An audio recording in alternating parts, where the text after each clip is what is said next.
на пачатку нашай гутаркі, напэўна, трэба ўсё ж падвесці вынікі вось гэтага прэзентацыйнага туру, які зараз завершыўся. Мне вот падаецца, што я нават не магу згадаць штосьці падобнае і для Польшчы, для беларускай кнігі, і нават для Беларусі, што вот так за 10 дзён 9 буйнейшых гарадоў, сталіца Літвы, сталіца Польшчы. Які у вас уражанні? Ты не можаш гэта згадаць, бо гэтага не было. Я пра гэта раней ніколі не казаў. Гэта насамрэч упершыню і для мяне упершыню, не толькі для Польшчы і для Літвы. Я меў на ўвазе, калі дамаўляўся пра выданне кнігі, ну, праз тыя праблемы, якія ўзніклі з кнігай у Беларусі, ну, толькі пра выданне. Я не меў на ўвазе нічога іншага, тым больш большага. А гэтая падзея выйшла большай, чым проста выданне кнігі, і за гэта я і камунікату, і асабіста Яраславу Іванюку удзячны. Ён зрабіў з выдання гэтай кнігі насамрэч падзею. Калі казаць пра раман і вашай прэзентацыі, мяне здзівіла, што вы неаднойчы казалі, што вы спаборнічаеце з Купалам. Я вот как бы мне цяжка зразумець, што значыць вы спаборнічалі з Купалам. У чым? У творчасці, у яго грамадскай пазіцыі, у чым? Безумоўна, у творчасці. Ёсць у Андрэя Вознесенскага, я думаю, ты ведаешь этот верш с такими радками. «Пошли мне, Господь, другого аукаться через степь». Это натуральное, по-моему, як для меня особисто, жаданне поэта мець суразмоўніка, роўнага табе по разуменню жыцця, ну и по таленце, и по способе, так скажем, проживания на этой земле. И вось я не тое, што не знаходзячы сярод жывых вось такога брата па гуканні, а просто я не шукаў сярод жывых. Я у маладосці зрабіў вось гэтым братам сваім Максима Богдановича, ну, што натуральна для маладого чалавека, так, як у расійскай, скажем, культуры моладзь перавагу адразу аддае Лермонтову, пасля ўжо Пушкіну, так і тут у мяне сталася. А пасля ўжо, калі я пасталеў, гэтым вось чалавекам, паэтам, з якім я стаў гукацца, быў Купала. Ну і мне, урэшце рэшт, ён стаў больш не толькі цікавы як паэт, а як чалавек, і я стаў глыбей разбірацца ў тым, з кім жа я гукаюся. Ну і мне хацелася быць, калі не большым, то не меншым за яго ў гэтым гуканні. А як вось з гэтым быць? Значыць, знайсці ў Купалы нешта такое, ну, слабіну нейкую, правда, чаго у табе самім немашака. Ну, гэта можа быць з досведу майго спартыўнага юнацтва. Я там шмат чым займаўся, тым ліку боксам. Ну і там, калі на ринзе стаіш, ты шукаеш, як это аперкот, ці справа, ці злева, хук, там, дзе слабое место ў яго. Ну, я не збіраўся біцца з Купалам, але спаборнічаць, вось, шукаючы слабыя месцы, стаў. Ну, там набралася іх, это, ну, агульнавядомыя рэчы, правда, это вершы, якія ён і вершамі не называў, дрындушкі. Это, ну, ягонае збліжэнне з бальшавіцкай уладай. Наўпрост, трэба сказаць, служэнне. Не па сваёй ахвоце, зразумела, але, ну, што ж, да партыйных з'ездаў, да юбілеяў, да 1 мая, да кастрычніцкай рэвалюцыі. Дрындушкі былі напісаны, ўсё гэта было. Ну, і на гэтым бы, можа быць, усё і скончылася, калі б не ўзнікла ідэя выпісаць вось гэтае спаборніцтва ў рамане. І тут мне згадваецца Анатоль Сыс, які называў сябе сынам Купалы і брата Богдановича. Штосьці таксама паралельна з вами. Ну, ён і мяне, і братам, і бацькам сваім называў. Это Анатоль, это космос, які не сёння можна зразумець. Вось я, прачытаўшы вашу кнігу, все ж яе ўспрыняў такую экспавядальную кнігу. Тут шмат такіх рэчаў. Вот вы самі казалі, што вы ўжо ў тым узросце, калі вам ужо няма чаго хаваць, і вы там шчыра можаце казаць пра ўсе рэчы, там, што у вас у біяграфіі былі. І вось гэтая спавядальнасць. Вы адчуваеце, што вы, как бы, спавядаліся ў тым? Я увёўшы у роман апроч Янкі Купалы, асноўнага героя, яшчэ адзін персанаж маладога сучаснага паэта з іменем Віктор Магер, не хаваў ягонай аўтабіяграфічнасці. І быў, як мне здалося, як мне здаецца, гранічна шчыры у тым вобразе, які я ствараў з свайго пражытага жыцця. На пачатку, калі спаборнічаеш і думаеш, што ты мацнейшы, то пішаш так, каб відавочнай была перамога, але калі я пачаў пісаць праўду спачатку, то трэба было ее пісаць да канца, і выйшла што? Выйшла, што і я, не я, не трэба, што я. Вот гэты персанаж, Віктор Магер, які спаборнічае з Купалам. Пісаў такія самыя друндушкі, а канкрэтна ён нават выступаў з імі на з'ездзе партыі. Праз што стаў тым, хто выступаў на з'ездзе партыі, а з іншага боку аказаліся ўсе тыя, хто на з'ездзе партыі не выступаў. І ў іх... І вам зайздросцілі. Не, яны то зайздросцілі, як мне сказаў мой сябар адзін, якого ўжо, на жаль, няма, Ігор Шляраўскі, кажа, каб іх паклікалі, дык яны пракам да Масквы паўзлі. Але яны рабілі выгляд, што вось такой гнюшнай справай яны б ніколі не займаліся, і каб іх паклікалі і прапанавалі ім напісаць гэтыя тэксты і выступіць, то яны б сказалі: «Фу, мы такой брэдотай не займаемся». Горда павярнуліся б і пайшлі б. Можа быць, не ведаю, можа быць. А вось гэтая частка, скажем так, аўтабіяграфічная, дзе прапісаны, лёгка пазнаюцца там Барадулін, Бураўкін, лёгка пазнаюцца Раждзественскі, напрыклад, які з вамі нібыта ездзіў в Індію. Не нібыта, мы насамрэч былі з ім у Індыі. Ён, дарэчы, беларус, а там напісана, што рамане, што яго генетычна... Ён там прызнаецца нібыта вам, да. Ружевіч, яго прозвішча Ружевіч. І Шклярэўскі, і Вознесенскі. Беларус, Еўтышэнка. Чаму я іх узяў, гэтых рускіх як бы паэтаў у гэты контекст? Яны беларусы, які Твардоўскі. І вось з-за таго, што гэта ўсё пазнаецца, вот аматары гісторыі беларускай, аматары беларускай літаратуры, яны будуць, канешне, ва ўсіх гэтых фактах, прыведзеных у рамане, будуць шукаць адказ на пытанне, ці было это на самой справе. Хай шукаюць, а мне што-то гэта. А вот як вы б сказалі, на колькі там працэнтаў, скажем так, статыстычна, там праўды, тых падзеях, там паездка ў Індыю, выступленне на з'ездзе, затым верш, які там прыведзены качагар, пра качагарку, якую там нібыта в КДБ быў засланы. Вот наколькі это все это правда? Абсолютно. І паездка ў Індыю, і паездка ў Польшу, і да. Сустрэча з Ярузельскім, і качагарка моя, і падрабляў гэтай качагарцы, і гэтая паэма, якую я напісаў, зноў жа не без уплыву таго асяродку, у якім я апынуўся ў Маскве на першым часе свайго навучання ў літаратурным інстытуце. Это такі быў андэграунд. Мы там на тытунёвай фабрыцы ставілі такія п'ескі ўсе. Скажем, таким тэкстам, са здзекам там над савецкім сцягам. Гэта мне не падавалася, але атачэнне было такім, і неяк неяк трэба было яму адпавядаць.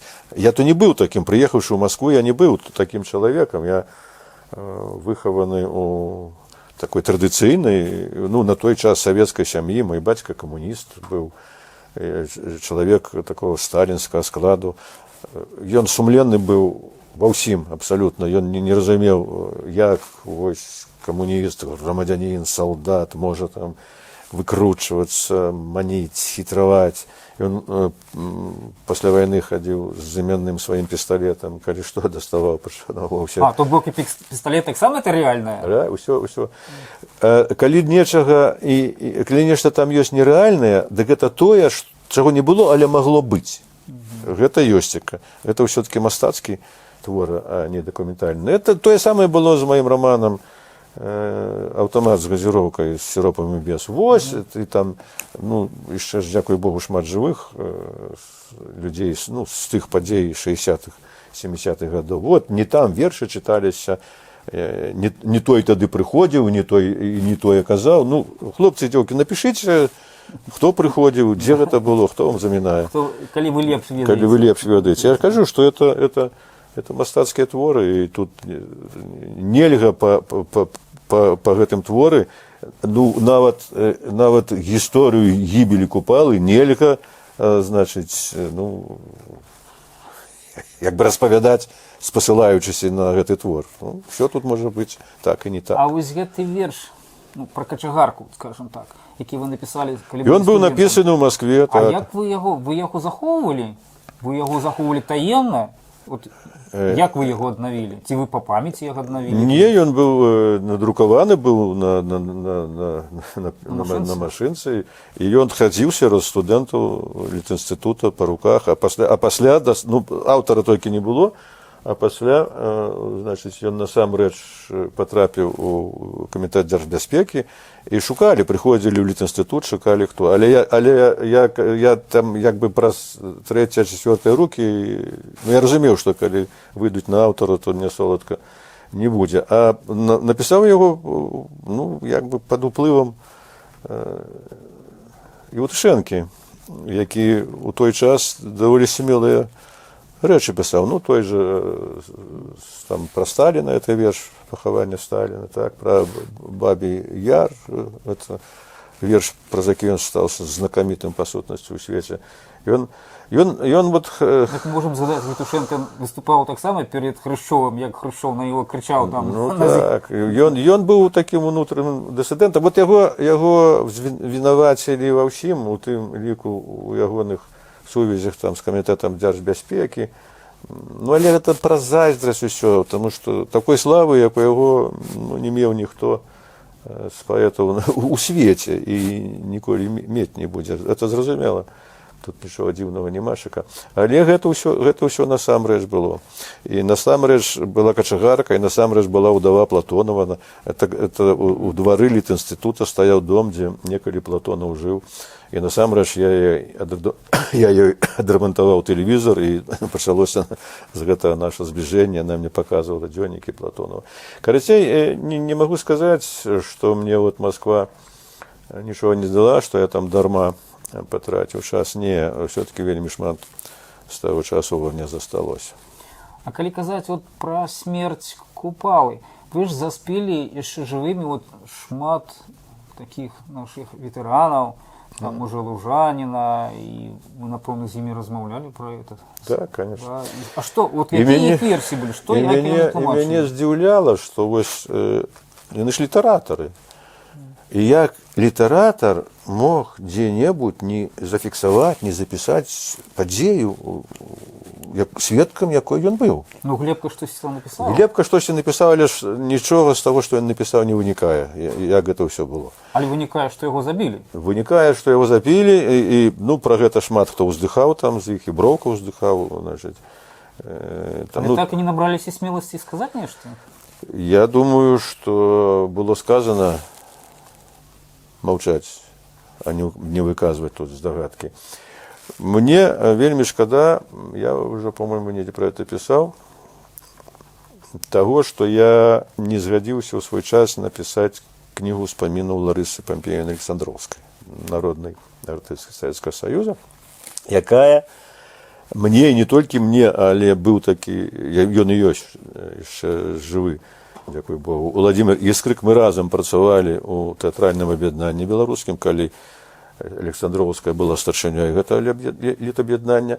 І аднойчы я не мог не спытацца яе пра Купалу, таму што яна была, ведала яго, па-першае, па-другое, яна была ў Маскве ў той час, калі яго не стала, па-трэцяе, яна была вельмі блізкая да тагачаснага кіраўніцтва партыйнага Беларусі, а персанальна да першага сектара Панамарэнкі ЦК КПСС. І яна, вось пры мне, пры Іскрыку, у Іскрыка ёсць таксама эта публікацыя, сказала, што такую фразу, што Купалу забыў, і далей называе прозвішча, ну, а я гэта прозвішча казаў вершнік без галавы. Она назвала канкрэтна прозвішча. Яна не казала канкрэтна, што гэта ён яго там узяў і спіхнуў з лесвіцы, але яна сказала, што гэта ён напісаў на яго данос, і пра вуліцу у Менску, у Менску, якую назвалі як бы немцы ў 42-м годзе іменем Янкі Івана Луцкевіча, хоць вуліца была названа іменем Івана Луцкевіча.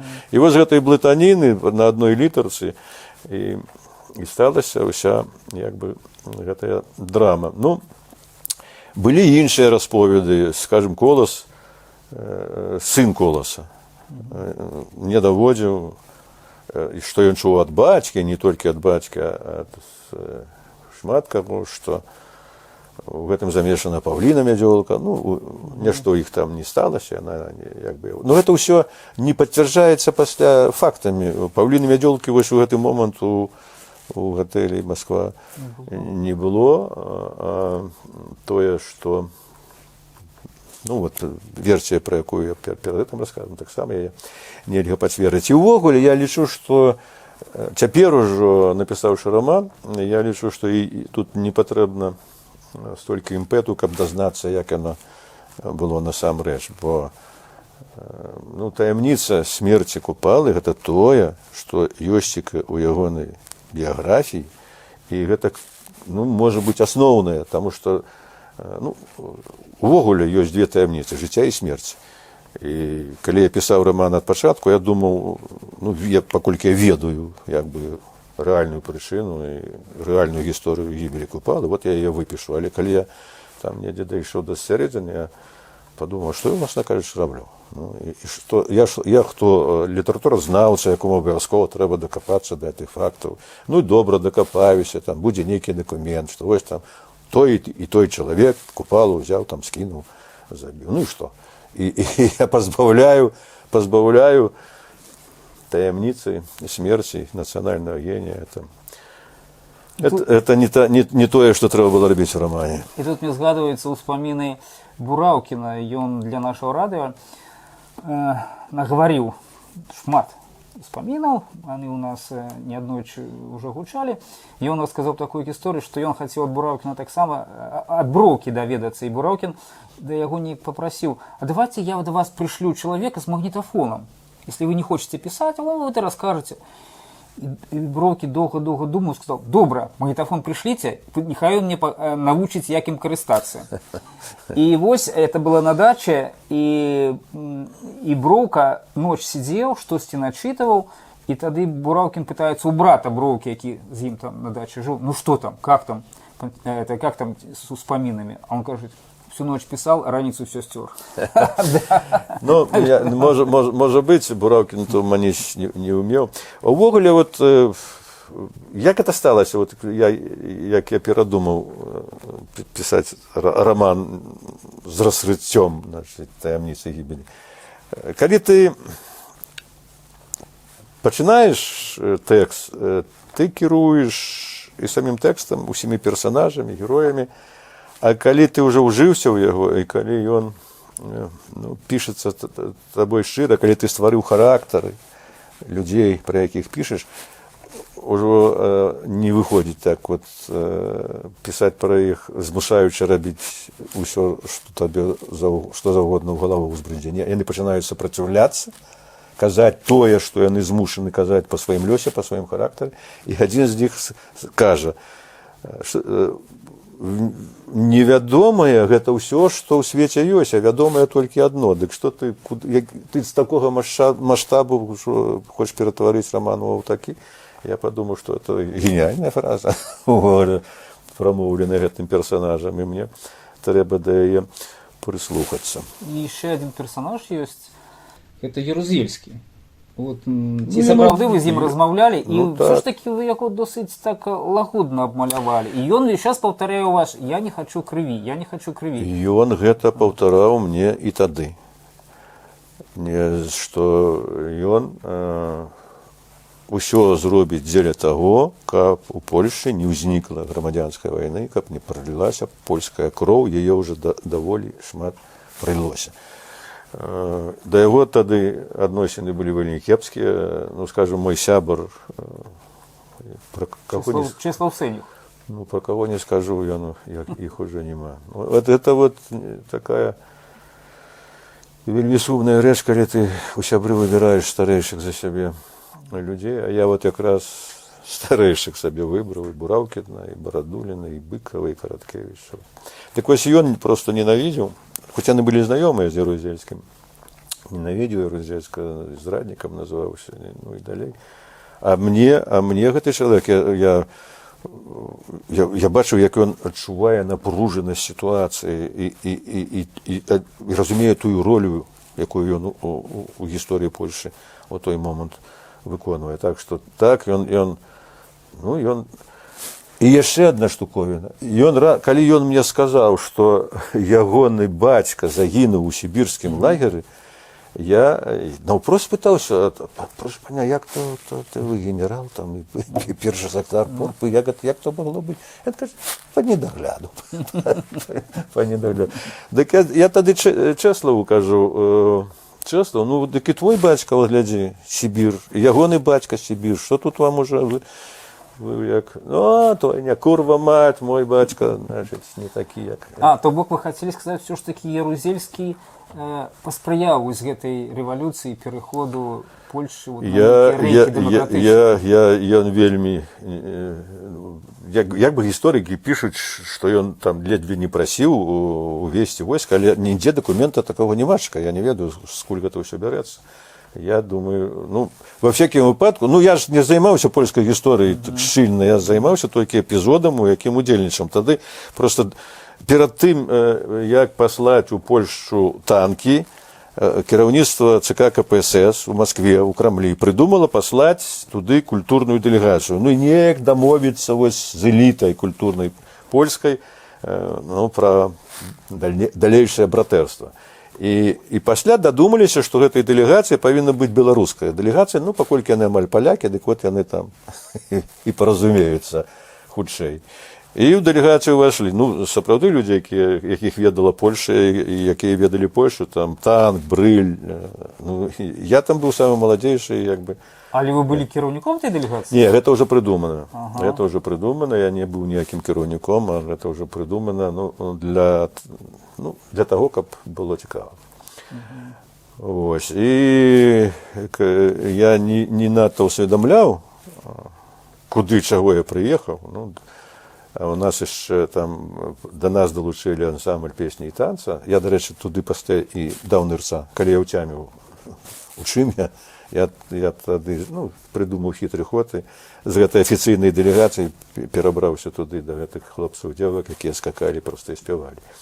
Але вось Сенюх і астатнія людзі далі мне зразумець, што адбываецца.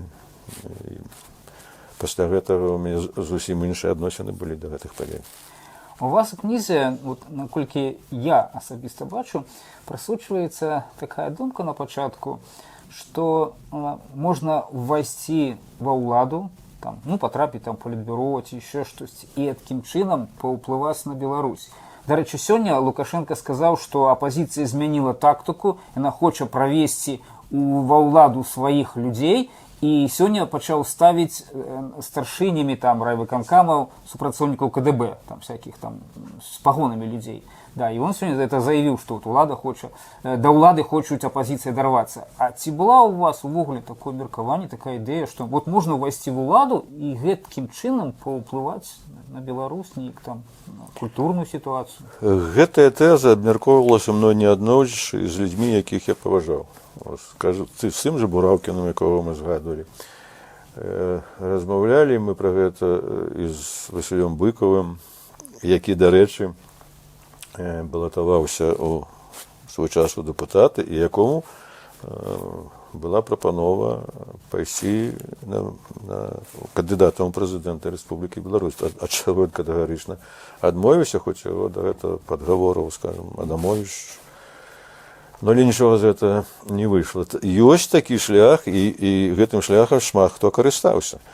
І тут у романе вось гераіня романа кажа вось этому паэту, кажа, вось ты ўсё хочаш. Это Ганна? Ганна, да, яна, ну, яна там дачка этого члена Політбюро. Вот ты, кажа, ўсё хочаш нейкіх рэвалюцый, там парушыць усё, значит, а трэба ствараць. І калі ты, конечно, можаш там пайсці у сутарэнні, значыць, нейкія андэграўндскія, і там себе пачуваць кім хочаш. А рэальна можна дасягнуць мэты, вот пайсці па кар'еры, па лесвіцы кар'ернай, дабрацца да пульта, дзе прымаюцца рашэнні, і прыняць рашэнне. Гэта мы абмяркоўвалі нават тады, калі вось узнікла сур'ёзная сітуацыя палітычная, найперш культурніцкая ў Беларусі, з Бураўкіным тым самым.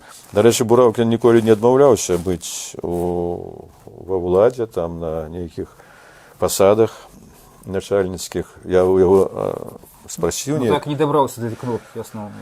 Ну, не дабраўся да асноўнай кнопкі, таму што тыя людзі, якія стаялі каля гэтых кнопак, разумелі, што людзі культуры беларускай, людзі літаратуры беларускай, это не іх людзі, і ўжо па вызначэнні яны іх туды перасталі дапускаць. Ну, того ж Бураўкіна там так смешна дапусцілі да нейкага намесніка старшыні міністра культуры. Так?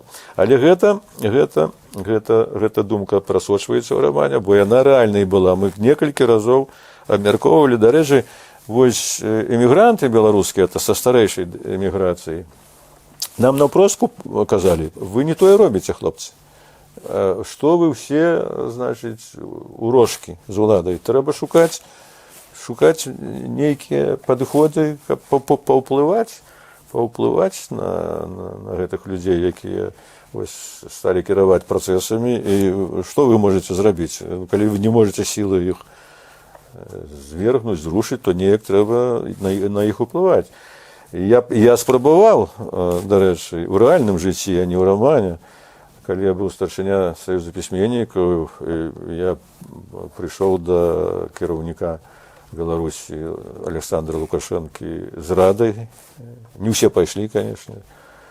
Скажем, Быкаў не згадзіўся пайсці, але Бураўкін пайшоў, і 30 чалавек рады прыйшлі.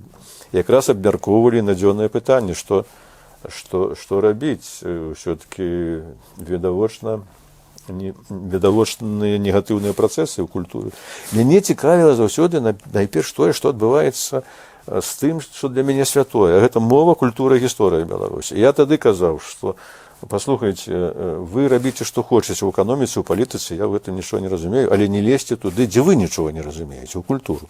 І як бы на пачатку вот, гэтыя дамоўленасці працавалі. Але пасля пачаліся такія амбіцыі, якія ўжо не ўлічвалі нічога, што хоць трошкі іншадумнае, а літаратура і культура, яна ніяк не стасуецца да той палітычнай гісторыі, якая развівалася ў Беларусі. І проста нас усіх адпрэчылі, і кантакты ўсе страціліся.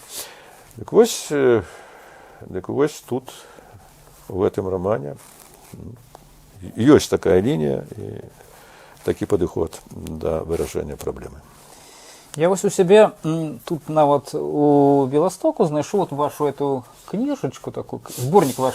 У оформленні Заборова, дарэчы, Барыса. Да, Барыса Заборова. Это другая ваша кніжка. Не, я чаму я прынёс? Гэта нейкі артефакт, які звязаны з вашым романам. есть за эту книжку вы отрымали Ленинскую комсомольную премию. Ага, да. И тому как бы эта книжка, как бы, ну, она не называется в вашем романе, але там присутнейшая, как бы, вот, вы за нее отрымали. Ну так, да. правда, да. І я хотів би запитатися так, зовсім про інше. От ви казали, що ви так само писали дрендушки. Наприклад, у этой книзі є поема про БАМ. Это не дрендушка. Это классно написанная поэма. Я как раз хотел запытаться про это. Ось калі вы укладаете выбранное, наприклад, як вы отсеиваете верши, ці атрымліваецца, что вот эта поэма так само потрапляе у это выбранное. Потому что, ну, как бы в российской литературе есть Маяковский, який написал там поэму «Ленин», и там «Ти хорошо», и это все поэмы классика. А у белорусской литературы есть Никляев, який написал «Дорогу дорог». Ты хочешь это сказать, да? Ну, есть Буралкина «Ленин, думая про Беларусь», например. Ну, так. Так вот просто вот эта поэма, я так само лічу, що написано вельми добре. Ніякого там соціалістичного меседжа там ніякого нема. Там є там прості люди, там які там шофери, там хтось ще. І вона написана вельми під впливом Вознесенського, мені відчувається. От з такими ритмічною розбивкою вот такой вот, да. А от і ці ви включали коли-небудь ці свої вибрані? У цалкам не, але у скароце нейкія часткі включаў, тому што яны напісаны зусім не кепска. Яна ніякая не кан'юнктурная, дарэчы. У мяне цяга, я вот до гэтага часу, хто ў 75 гадоў папрэцца па Польшы і Літве штодня прэзентуючы сваю кнігу. Это физично вытрымаць маладому чалавеку непросто, а я папёрся. Ну, ёсць у мяне цяга да романтызму падарожнаму. Я пасля тэхнікума у Сібіры там жылі, да, я 4 гады матляўся па самых далёкіх краях этой советской державы. Сахалин, Камчатка, Поўнач, Сібір, далёкі ўсход. Мне цікава было, што за краіна, у якой я жыву. І я разумеў, што тое, што напісана ў кнігах пра эту краіну, не можа быць праўдай, таму што это пісалася савецкімі людзьмі пад кіраўніцтвам камуністычнай партыі. І на БАМ я паехаў пад уплывам таго, што там рабілася, што я адтуль чуў. Такое адчуванне было, што это другая такая ситуація, якая была пасля таго, што напісана Астроўскім, як там гартавалася сталь. Я калі прыехаў, я ўбачыў гэту энергетыку, людзі кайлалі там лёд, эту зямлю. Ну, правда, с таким імпэтам, с таким энтузіазмом, не глядзелі там на заробкі, а пасля, калі там пачалі красці, як заўсюды. Там я, калі ўжо вугаль пашоў з беркакіту у Японію, японцы сталі туды пастаўляць, всякае шмаццё, там, дублёнкі, абутак, тое, чаго не было на так званай вялікай зямлі. І тады ўжо гэта, все, распад пайшоў. Але я напісаў паэму да таго. А пасля сталася тое, што ва ўсім Савецкім Саюзе было, ўсё сышло ў пясок, засталіся толькі грошы, ехалі ўжо просто на заробкі. І я пад гэтым уплывам напісаў эту паэму. Дарэчы, Вялюгін, я калі яму паказаў, нельга назваць Анатолія Вялюгіна, я яшчэ меў сумнеў, ці даваць, таксама, думаю, зараз звінаваціць там, сам разумееш, чым. А Вялюгін мне кажа, Анатолій Степанович, паэт быў, па-перша, бліскучы, а густ у яго быў просто ідэальны. Ты што? Ды ты напісаў лепшую з усіх сваіх паэм. Так што я не маю ніякіх адмоўных адносін. В заключении нашей размовы мне бы хотелось у вас запытать, а як вы думаете про лёс вашего этого романа? Будзе ён перакладзены, ці перакладаецца на ён на іншыя мовы? Як ён будзе выступляць? Адзін з вельмі уплывовых расійскіх літаратуразнаўцаў неяк напісаў у артыкуле, які прысвечаў мне, што праблема Некляева і ягоная нават драма як творцы палягае ў тым, што ён цалкам завязаны на беларускіх матэрыялах, на беларускіх сюжэтах. той же Купала, значит, это нам уявляется, як би, что это. А в контексте там сусветной литературы, ці истории, то это, да. И вот есть у меня мой близкий сябр, можно их сказать, перекладчик на угорскую мову, Петр Барас. И он пришел у захоплення, але, каже, ну, перекладать, каже, это писать еще целый сшиток тлумачэнняў, і гэта будзе яшчэ одна кніга пры кнізе, і гэта уже, каже, не читальна. Ну, это так. Некалі, вот як з гэтым быць, я не ведаю. Я некалькі разоў вот, пачынаў, скажем, выборы паміж двумя сюжэтамі. Дарэчы, і з гэтым романом тое самае. У меня быў зусім іншы сюжэт, як бы, ну, універсальны, да, для ўсяго свету. Кожны раз я чамусь змяшаюся ў бок беларускага. Я ведаю чаму, бо это моя земля, это моя мова, моя культура. І я кожны раз успамінаю Янку Брыля, які сказаў прыблізна, да не прыблізна, а дакладна так. Вось мяне называюць вядомым беларускім пісьменнікам, робячы акцент на беларускім, ну і намякаючы на тое, што Не далей Беларусі. Не далей. А мне гэта казаў Янка Брыль. Хапае, да яшчэ і застаецца. Так што мне Беларусь это на сённяшні дзень тэра інкогніта. Як я магу вось паступіцца, скажем, тым сюжэтам, які адбыўся у нас у жніўні 2020 года і працягваецца дасюль. Я не магу яго проста зараз выпісаць, я не скарапісны чалавек, мне трэба адлегласць, каб я панарамна бачыў падзеі, якія адбыліся, а не пісаў гэта ў гарачцы толькі пра тое, што балець. Это у вершы гэта звычайна так. Ты проста, калі ты паспяваеш у гэтай эмоцыі, якая ёсць, напісаць верш, ён тады дакладна твой. А тут не абавязкова, тут твае эмоцыі могуць цябе захлынуць. Проза зусім все-таки іншая рэч, чым паэзія. Таму я абавязкова это напішу, бо тое, што адбылося, гэта гістарычны этап у гісторыі Беларусі.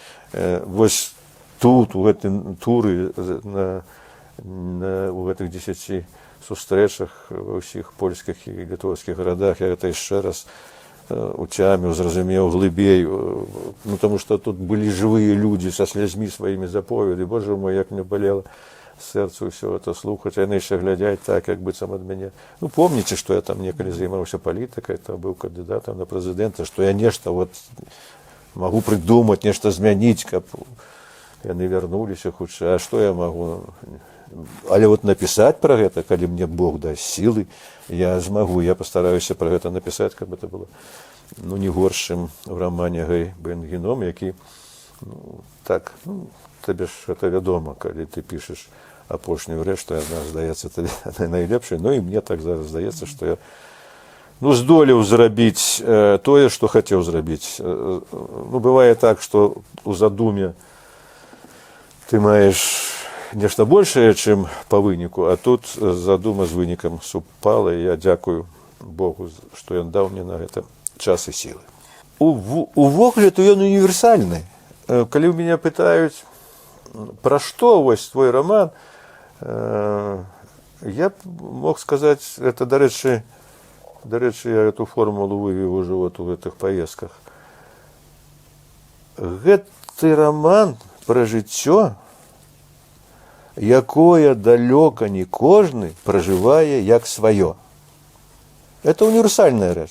У свеце я не думаю, што вельмі шмат людзей пражываюць дадзенае ім Богам жыццё як сваё. Яны большасць пражывае як не сваё, як чужое, як навязанае. Як у Савецкім Саюзе навязвалі тыя шляхі. У чалавека ёсць свой лёс, свая дарога, а его цягнуць шляхам да камунізму, да сацыялізму. Ад мільёны людзей і мільярды ва ўсім свеце. Ён універсальны роман. І, скажем, калі б я быў японцам ці гішпанцам ці італьянцам і прачытаў яго на гішпанскай, я б зразумеў гэту універсальнасць. Да, там ёсць нейкі паэт, які завецца Янка Купала. Там ёсць Ісус Христос. Яны абодва задумваюцца пра адно і тое. Ці спраўдзіліся іх спадзяванні на тое, дзеля чаго Бог іх аднаго і другого стварыў. Ну і гэты трэці Віктор мае пра тое самае, думаю.